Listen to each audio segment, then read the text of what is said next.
Hello everyone, welcome back to my another video. So आज का video hydrolysis के ऊपर रहेगा। Basically hydrolysis of inorganic compound. So inorganic chemistry की बात होगी यहाँ पे। एंड ऑर्गेनिक से तो आपको आइडिया है ही, hydrolysis means what, interaction of molecules with H2O। जो आपको ध्यान रखनी है हाइड्रोलिसिस के अंदर is with respect to nitrogen, oxidation state nitrogen का क्या क्या हो सकता है, that is +3 and +5। So hydrolysis process के दौरान what you will be finding that कि इनके जो करस्पॉन्डिंग ऑक्सी एसिड्स होते हैं, ठीक है, वो ही फॉर्म होंगे। So if I talk about sulphur, sulphur के केस में you will be having it to be like +4 +6। If I talk about phosphorus, then phosphorus के केस में you will be having +3 and +5। ठीक है। सो मेनली यहाँ पे आपसे सवाल ज़्यादा से ज़्यादा सल्फर और फॉस्फोरस के बारे में पूछता है। सो अगर सल्फर की हाइड्रोलिसिस से अगर वो +4 ऑक्सीडेशन स्टेट लेकर बैठा हुआ है, देन उसका corresponding oxy acid will be like H2SO3 बनेगा, जिसको हम लोग बोलते हैं सल्फ्यूरस एसिड। सिमिलरली अगर +6 है, then it will be like H2SO4। इसको तो सब लोग पता ही है क्या बोलते हैं, right? Sulphuric acid. Similarly phosphorus अगर +3 लेकर बैठा है, तो उसके लिए you will be finding it to be like after hydrolysis it will be H3PO3, जिसको हम लोग क्या बोलते हैं, फॉस्फोरस एसिड। एंड अगर वो +5 लेकर बैठा है guys, then it will be like H3PO4। And पढ़े लिखे लोग इसको क्या बोलते हैं, फॉस्फोरिक एसिड। सिमिलरली अगर मैं नाइट्रोजन के बारे में बात करने के लिए जाऊं, then you will be having it to be like, if it is +3, then it would be like HNO2, ठीक है, that is called as nitrous acid। and if I talk about like +5, ठीक है, then you will be having it to be like HNO3, that is nitric acid। But nitrogen के case में चीज़ें जो है वो डिफरेंट होगी, ठीक है। उस बात का अभी हम लोग बाद में जो है वो देखेंगे कैसा होता है and all. So if I talk about like कि यहाँ पे फॉस्फोरस के कंपाउंड्स हैं, ठीक है, सल्फर के कंपाउंड्स हैं, देन हाइड्रोलिसिस के दौरान होगा क्या, ठीक है। तो बेसिकली अगर आप PCl3 देखते हो, ठीक है, so if I talk about like PCl3, then PCl3 के अंदर what you will be finding, some sort of scenarios will be like this only, and there will have H2O guys, right? So यहाँ पे you are finding that phosphorus के पास क्या है, vacant orbital भी है, and electronegativity difference, PCl bond. So आप देख पा रहे हैं यहाँ पे फॉस्फोरस क्लोरीन बॉन्ड टूटेगा, एंड वहाँ पे you will be finding it to be like Cl ऐसे ही रहेगा, एंड यहाँ पे एक OH आएगा, ठीक है। एंड सिमिलरली ये एक प्रोसेस है जहाँ पे एक मोल्स ऑफ वाटर यूज हुआ है। अगर आप इस प्रोसेस को रिपीट करते हो गाइस, इस प्रोसेस को अगर आप रिपीट करोगे, देन यू नो दैट कि what ultimately you will be finding, you will be getting it to be like some sort of this. And इसको अगर आप देखोगे, then it is nothing but H3PO3, ठीक है। बट एक्चुअली स्ट्रक्चर जो है यहाँ पे वो नहीं होगा, यहाँ पे प्रोटॉन ट्रांसफर होता है guys. So because of proton transfer, the actual structure and all would be like, you know ये इधर जाएगा, ये इधर आएगा। So you will be having it to be like P double bond O, OH, OH and H। So this is like H3PO3, ठीक है। Of course जब मैं यहाँ प्रोटॉन ट्रांसफर की बात कर रहा हूँ, देन आपको दिमाग में रखना होगा लाइक कि किस किस केसेस में you will be having it to be like proton transfer. यहाँ पे आप देख पा रहे हैं साफ साफ दैट कि जो सेंट्रल मेटल एटम है इसके पास लोन पेयर है, ठीक है, एंड हाइड्रोजन एसिडिक है, and the driving force to carry out this process is like P double bond O की बॉन्ड डिसोसिएशन एनर्जी ज्यादा होती है compare to P single bond, ठीक है। सो ये तो मैं आपको पूरा प्रोसेस बता रहा था कि एक्चुअली होता क्या है हाइड्रोलिसिस के अंदर, किस किस चीज़ों को फॉलो करते हुए प्रोडक्ट्स जो है वो लिखा जाता है, ठीक है। बट अगर मैं अब आपसे स्ट्रेट अवे पूछूं लाइक कि अब आपको आइडिया तो लग ही चुका है। So if I am asking you like कि अब मेरे को बताओ आप PCl5 तो बोलो कर लोगे आप? PCl5 की हाइड्रोलिसिस अगर आपको लिखनी होगी, तो यहाँ पे आप देखो स्ट्रेट अवे फॉस्फोरस क्या लेकर बैठा है, +5। तो अगर +5 लेकर बैठा है गाइस, देन आप H3PO4 लिख दो, corresponding oxy acid. And I must believe that कि आपको इसका स्ट्रक्चर पता होगा। ऑफ कोर्स आप बाई प्रोडक्ट्स लिखना चाहें तो लिख सकते हैं, कोई इश्यूज नहीं है। Then very important P4O6, right, then P4O10। So I believe आपको इनके स्ट्रक्चर्स पता होंगे। एंड हाइड्रोलिसिस जब आप करोगे, सो inside P4O6 you will be finding that कि oxidation state will come out as what, +3, and P4O10 के अंदर you will be finding that it will come out as +5. तो आप उनके corresponding ऑक्सी एसिड्स लिख दो guys. So it will be like H3PO3 for P4O6 and for P4O10 it will be H3PO4. So accordingly आप जा सकते हो. I can have n number of compounds जिनकी हाइड्रोलिसिस अगर आपको करानी है, ठीक है, तो आप देख सकते हैं लाइक SO2 H2O. ठीक है, सो यहाँ पे you will be finding that sulphur क्या लेकर बैठा है, +4.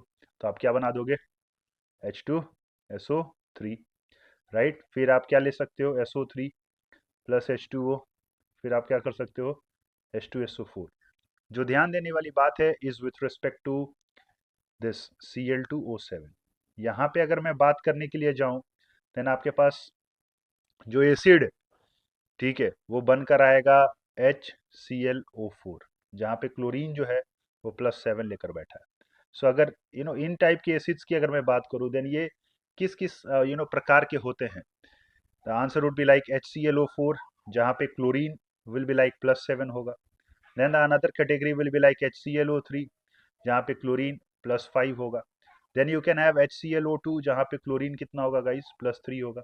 And then you have HClO, जहाँ पे क्लोरीन कितना होगा, +1 होगा. ये लेने का सेंस ये है कि यहाँ पे there is no problem. If you have Cl2O7 hydrolysis कर रहे हो then there is no problem HClO4. But if you are getting ClO3, अब इसकी अगर आप हाइड्रोलिसिस करने के लिए जाओगे then you will not be getting any acid जहाँ पे you will be getting it to be like oxidation state +6 हो, बिकॉज यहाँ पे क्या है, क्लोरीन +6 है गाइस. ठीक है, सो इस केस में you will have a combination of these two, +5 वाला एंड +7 वाला. एंड देन आप उनका एवरेज लेके सेंस बना सकते हो कि it will come out as +6. So इस ये थोड़ा हटके हो जाता है, तो ये आप थोड़ा ध्यान रखिएगा. It will come out as HClO3 + HClO4. ठीक है. एंड अगर मैं नाइट्रोजन कंटेनिंग कंपाउंड वाली कुछ केसेस ले लूँ लाइक N2O3, ठीक है, तो अगर मैं N2O3 लेता हूँ देन यहाँ पे आप देख रहे हैं नाइट्रोजन क्या है, +3 है. देन H2O, देन वो क्या बनेगा, HNO2. सिमिलरली अगर मैं N2O5 लेता हूँ देन हाइड्रोलिसिस कराओगे आप, तो फिर आप यहाँ क्या लिखोगे, HNO3. अब बहुत लोगों के दिमाग में एक बात बैठ जाएगा कि सर ठीक है, +3 वाला ले लिए तो ये लिख दिए, +5 वाला ले लिए तो ये लिख दिए. मेरे पास एक और कंपाउंड है गुरुजी, दैट इज लाइक NO2. इस केस में अगर आपको लिखना होगा तो फिर आप क्या लिखोगे. तो गाइस सिमिलर ट्रेंड जो ऊपर क्लोरीन के केस में मैंने बोला था आपको कॉम्बिनेशन ले लेना है, तो यहाँ पे भी आप कॉम्बिनेशन लेकर इंजॉय करना. ठीक है, ज़्यादा मत सोचना, तो ध्यान रहेगा आपको. ठीक. उसके बाद से एक और केस है with respect to nitrogen. If I talk about, ये मज़ेदार वाला केस है नाइट्रोजन वाला. सो इस केस में क्या होता है कि you will have NCl3. So if I have to represent NCl3 then it will be like this. अब यहाँ पे इंटरेक्शन कराएंगे वाटर का, तो आपको पता है nitrogen Cl bond and all. ठीक है, जब आप उसको देखोगे देन आपका मन जो है वो थोड़ा विचलित होगा.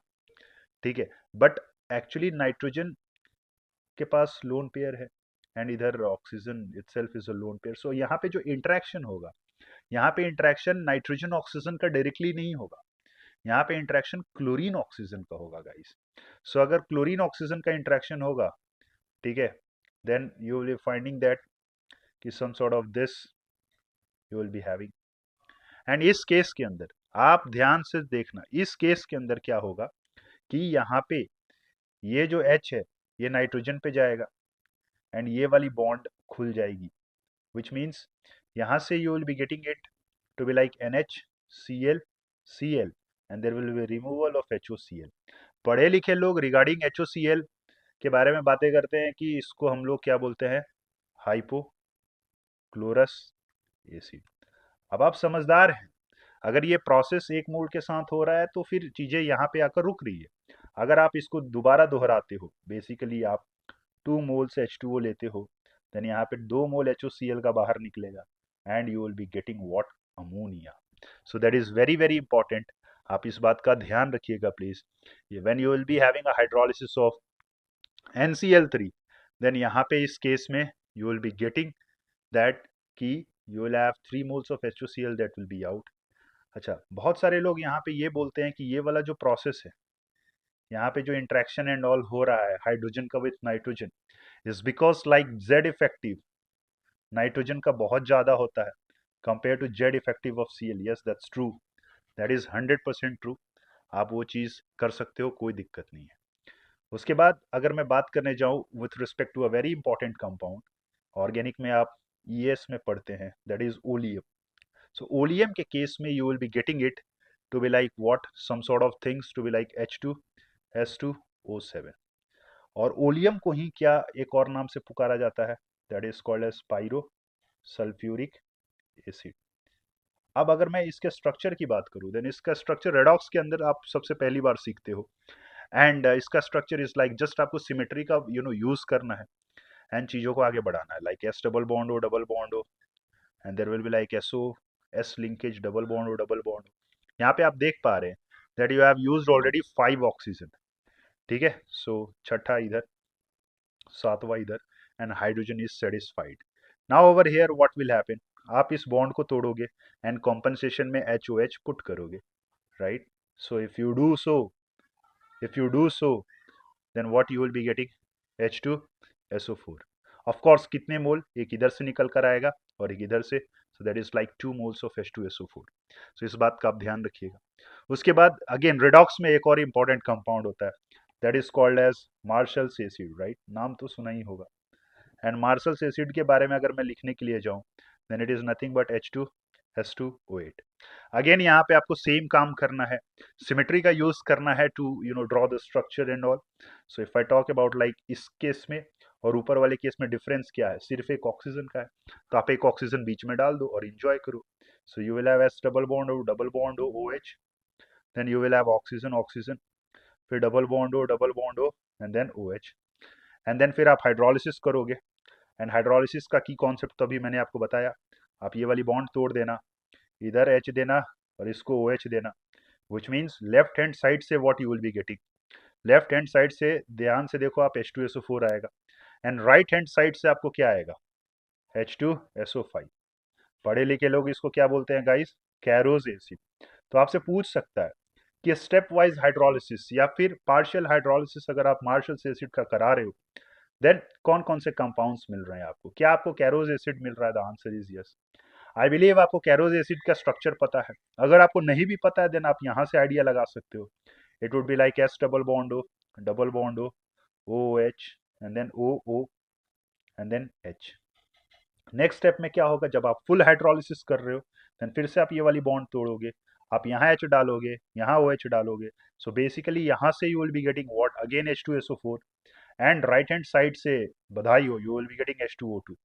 बहुत सारे लोगों को पता है कि H2O2 is behaving as both oxidizing agent as well as reducing agent.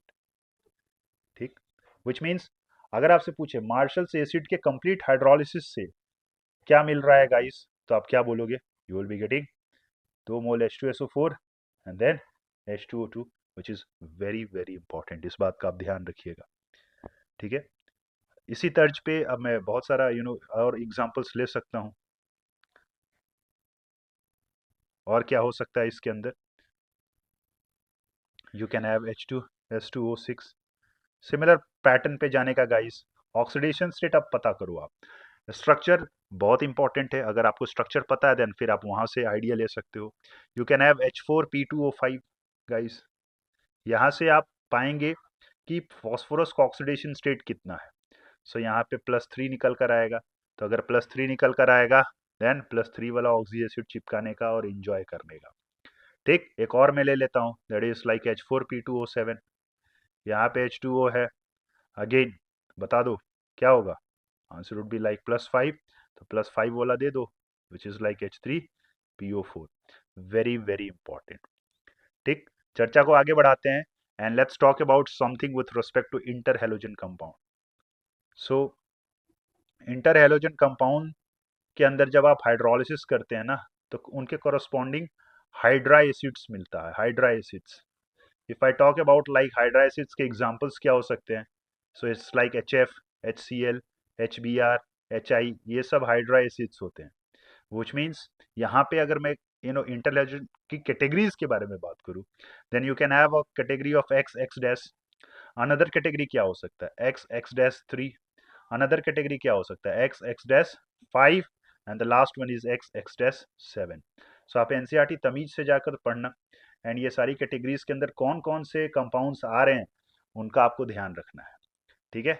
So of course अगर मैं एक्स एक्स डैश कैटेगरी की बात करूं एंड यहाँ पे हाइड्रोलिसिस करता हूँ, ठीक है, देन यहाँ से आपको क्या मिलेगा? आपको कुछ नहीं करना है, प्लस को माइनस, माइनस को plus. So you will be finding it to be like what? HOX या and then HX dash. Of course जब मैं ऐसा लिख रहा हूँ देन इसके लिखने के पीछे एक कारण है, एंड दैट कारण इज इलेक्ट्रोनिगेटिविटी। मैं मान के चल रहा हूँ एक्स डैश की इलेक्ट्रोनिगेटिविटी क्या है? कम है। एंड अगर एक्स डैश की इलेक्ट्रोनिगेटिविटी कम है, ठीक है, देन सॉरी एक्स डैश की इलेक्ट्रोनिगेटिविटी ज़्यादा है। अगर एक्स डैश की इलेक्ट्रोनिगेटिविटी ज़्यादा है then HOX and then HX dash. अब यहाँ पे यही तो था जो कि हाइड्रा एसिड बोल रहे थे हम लोग। ठीक है। सो अगर मैं एग्जांपल्स की बात करूं, then the classic example is ICL, ICL H2O।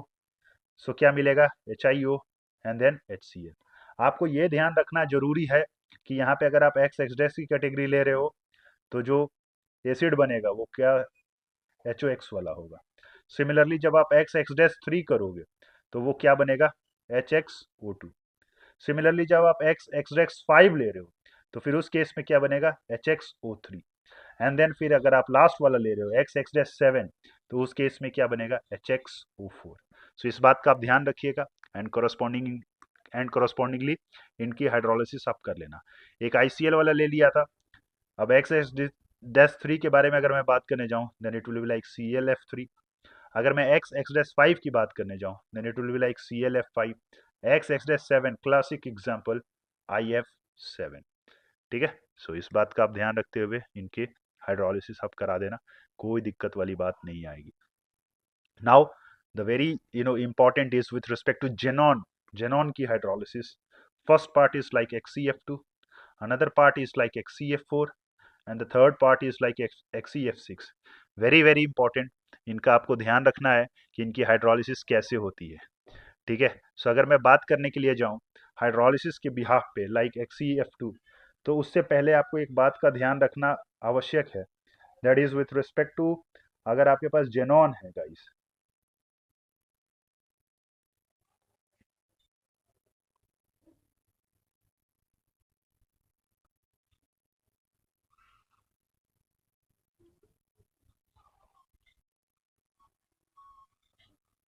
Then XeOH होल्ट वाइज अगर है, ठीक है, then it will be giving you XeO जो कि अनस्टेबल होता है, that will be further getting converted into Xe plus O2, and then XeOH whole 4, it will be giving what? XeO2। ठीक है, ये भी अनस्टेबल है guys, and this will be furnishing what? Xe plus XeO3 plus O2। इस बात का आपको विशेष रूप से ध्यान रखना है, एंड अगर इस बात का आप ध्यान रखोगे देन आपको बहुत आराम मिलेगा with respect to answer writing. The very first thing is like XeF2। अगर मैं XeF2 की हाइड्रोलिसिस की बात करूं देन यहाँ से आपको आइडिया लग रहा है कि दो फ्लोरीन हटेगा। दो फ्लोरीन हटेगा तो उसकी वैलेंसी सेटिस्फाई करने के लिए गाइस आप क्या लिखोगे? XeO, right. एंड देन फिर यहाँ पे दो HF कर दोगे आप। एंड XeO मैंने बोला था क्या होता है? अनस्टेबल होता है, और अगर अनस्टेबल होगा तो चीज़ें फिर फॉरवर्ड जाएंगी with respect to Xe and O2। So अगर इसकी हाइड्रोलिसिस आप करा रहे हो गाइस देन आपको क्या मिलेगा? You will be getting Xe plus O2। Similarly if I talk about like XeF4 interaction with water, समझदार हैं आप, यहाँ से आपको क्या मिलेगा? आप देख पा रहे हैं कि 4 mole, you can have HF, there is no problem. ठीक है। एंड यहाँ पे you will be finding it to be like XeO2। So अगर XeO2 है गाइस देन ये फर्दर टूटेगा, Xe plus XeO2, sorry O3 plus O2। I think मैंने ऊपर यहाँ पे XeO2 लिख दिया था, वो XeO3 कर लो आप। ठीक, आगे बढ़ते हैं, and that part is now very very important, that is XeF6। इसकी स्टेप वाइज हाइड्रोलिसिस करना गाइस आप, जब आप स्टेप वाइज हाइड्रोलिसिस कर रहे हो करोगे then you will be finding it to be like XeOF4 and HF। कितना HF? Twice HF। फिर क्या करना, XeOF4 की हाइड्रोलिसिस फर्दर कराना गाइस। देन यहाँ से आपको क्या मिलेगा, XeO2F2 plus twice HF again. And then फिर XeO2F2 की हाइड्रोलिसिस आप करा देना guys. You will be finding it to be like what, XeO3 plus twice HF। And then ये सारा काम तो आप इक्विलिब्रियम में बहुत बार किए हो, कौन सा, कट्टम कुट्टी वाला, तो ये करा देना। And you will be finding XeF6 plus 3H2O will be furnishing XeO3 plus 6HF, that is a very very important reaction। ये भूल गए तो फिर बहुत दिक्कत होगा आपको, ठीक है, तो इस बात का विशेष रूप से ध्यान रखना। And the last part is with respect to some partial hydrolysis of what, SiF4, very very important. SiF4 की अगर मैं बात करूं देन यहाँ पे हाइड्रोलिसिस होता है, आप कुछ नहीं करोगे, what you will be doing is like आप फ्लोरीन हटाओगे OH लगाओगे, फ्लोरीन हटाओगे OH लगाओगे, and you will be repeating that step for like how many times, 4 times, and यहाँ पे 4 HF आ जाएगा। दरअसल रिएक्शन अगर आप सोचोगे यहीं रुक गया है देन ये गलत बात है। रिएक्शन यहाँ पे नहीं रुकता है गाइस, रिएक्शन और आगे बढ़ता है, क्योंकि यहाँ पे जो F माइनस है ये इधर सिलिकॉन के साथ इंटरेक्टेड रहता है guys. So you will be finding it to be like SiF4 will interact with like HF, and then you will be getting a complex that is like H2SiF6। Of course यहाँ पे चीज़ों को काटना है, so you have to use 4HF, and यहाँ पे you will be using twice SI, जिसके कारण आपको यहाँ पे you have to use twice H2, and then आप रिएक्शन को ऐड कर देना। ऐड करने के बाद से यू विल बी फाइंडिंग की 3SiF4 प्लस 4H2O, अच्छा ऊपर शायद 4 होगा, yes, 4H2O will give twice H2 SiF6 and then SiOH whole 4। This is very very important, आप इस बात का ध्यान रखिएगा। बहुत सारे बच्चे पहले स्टेप में ही करा के रिएक्शन को रोक देते हैं, जो कि गलत हो जाएगा आपका with respect to the product and all, ठीक। Similarly if I talk about BF3, then BF3 interacting it with water, क्या बनेगा guys, very important, boric acid, and then HF, again ये इंटरेक्टेड रहेगा इसके साथ to form a complex, right, and वो complex क्या होगा guys, that would be like HbF4, right. And यहाँ पे फिर से आप इसको ऐड कर देना, and you will be finding that कि BF3 plus H2O will be furnishing HbF4 and then what, BOH whole thrice. Of course यहाँ पे बैलेंसिंग की बात होगी, तो अगर मैं बैलेंसिंग के पॉइंट ऑफ व्यू से लिखने के लिए जाऊँ गाइस, तो आप समझ पा रहे हैं कि यहाँ पे 3 HF आएगा, एंड अगर 3 HF आएगा तो आपको 3 वाटर लेना होगा, एंड अगर 3 HF है तो फिर इधर भी आपको 3 HF लेना होगा, तो बेसिकली आपको इस रिएक्शन को ही 3 से मल्टीप्लाई कर देना होगा। एंड अगर मैं बात करने के लिए जाऊँ, okay, with respect to rate and all, ठीक है, सो अगर इसको मैं K1 मान के चलता हूँ, इसको मैं K2, तो K2 की वैल्यू बहुत ज़्यादा होती है विथ रिस्पेक्ट टू K1, ठीक है, इसलिए ये रिएक्शन में यहाँ पे इंट्रैक्शन जो होता है F माइनस का बोरोन के साथ वो कंसिडर किया जाता है। एंड अगर मैं बात करूँ with respect to BiCl3 and SbCl3, then आप प्लीज़ इनका ये ध्यान रखना कि इनकी सिर्फ पार्शियल हाइड्रोलिसिस ही होती है, बिकॉज डाउन द ग्रुप आप जाते हो तो हाइड्रोलिसिस की रेट कम होते जाती है। सो अगर पार्शियल हाइड्रोलिसिस होगी देन यहाँ से you will be getting it to be like BiOCl bismuthyl chloride, and यहाँ से you will be getting it to be like what, antimonyl chloride, so like white turbidity, and this is also like white turbidity, बस आप इसका ध्यान रखिएगा। तो आज के वीडियो में बस यही पर्पस था कि लाइक हाइड्रोलिसिस को लिया जाए एंड कुछ बातें की जाए, ठीक है। तो आई बिलीव आपको सेशन अच्छा लगा होगा, तो वीडियो को लाइक शेयर मार देना, ठीक है। मिलेंगे अगले वीडियो में with some different topic, till then take care, bye bye.